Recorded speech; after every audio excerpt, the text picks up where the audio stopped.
And if you're retired, about to retire, or lost your job, you can add unfair to the list. And O'Donnell...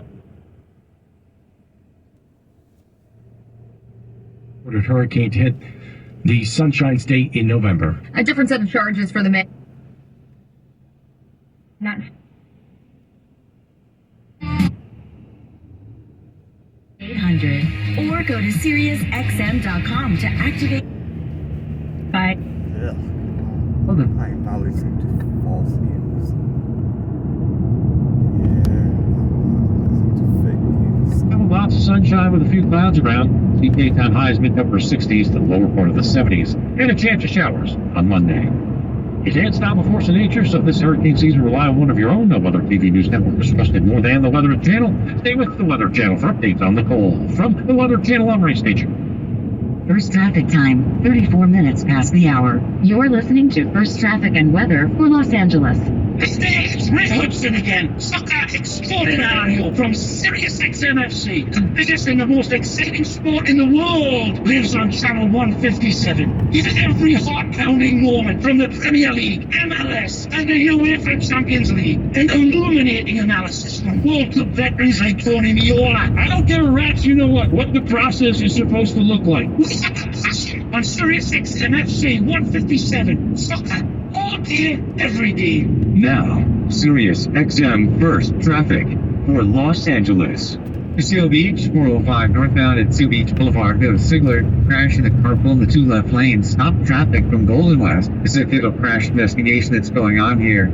Expect delays. Avoid the area if you can. Royal Heights, got a stall on the 5 northbound. It's going to be a heavy one here from the 710. Stalled big rig. Crash through Santa Fe Springs on the 605, San Gabriel Freeway northbound at the 15. Stop and go from the 105 Century Freeway. Through Atwater Village, you got a confound vehicle on the 5 south at Los Feliz, right lane taken away. Slow traffic from Western Avenue.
For Gary, I can't do this.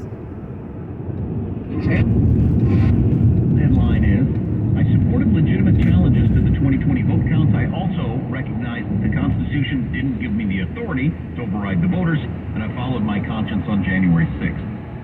You mentioned earlier that you don't think it's just a coincidence that this lands 2 days after the election when Republican candidates are starting to square up to challenge each other to be the next nominee. Right, and that there's a widespread perception that maybe the Trump train has run out of track. 13 days after the 2020 election, I had lunch with President Trump. I told him that if his legal challenges came up short, he could simply accept the results, move forward with the transition, and start a political comeback, winning the Senate runoffs in Georgia, the 2021 Virginia governor's race, and the House and Senate in 2022. Then he could run for president in 2024 and win. It's actually a pretty good plan. Yep. He seemed unmoved, even weary. I don't know, 2024 is so far off. In a December 5th call, the president for the first time mentioned challenging the election results in Congress. By mid-December, the internet was filled with speculation about my role.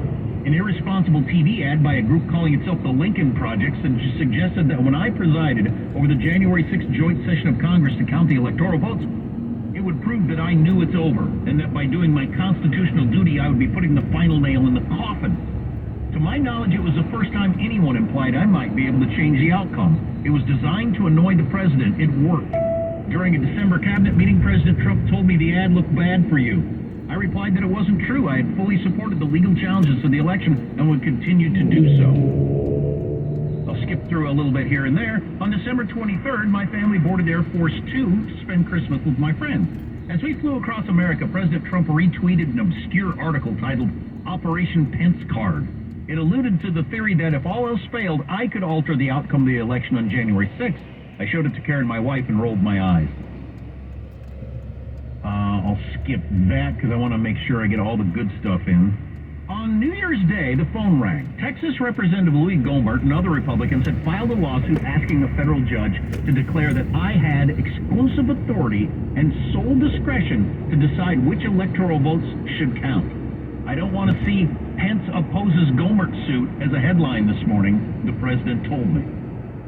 Wow. I told him I did oppose it. If it gives you the power, he asked, why would you oppose it?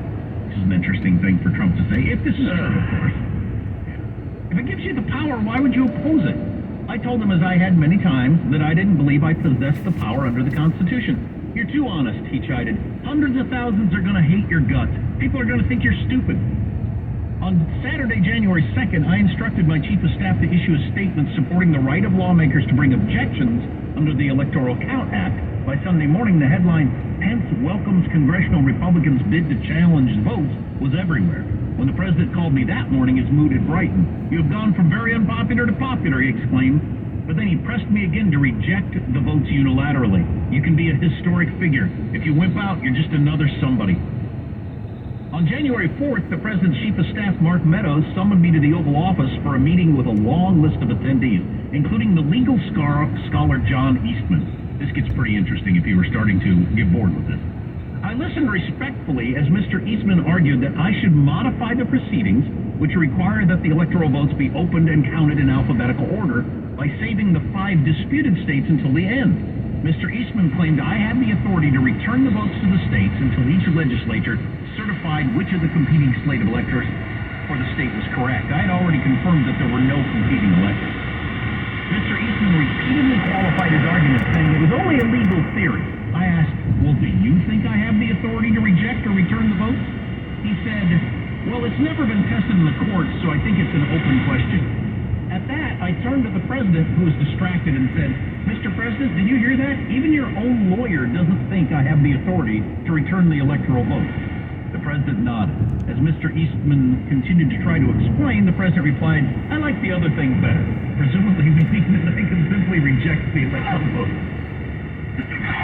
I like the other thing better.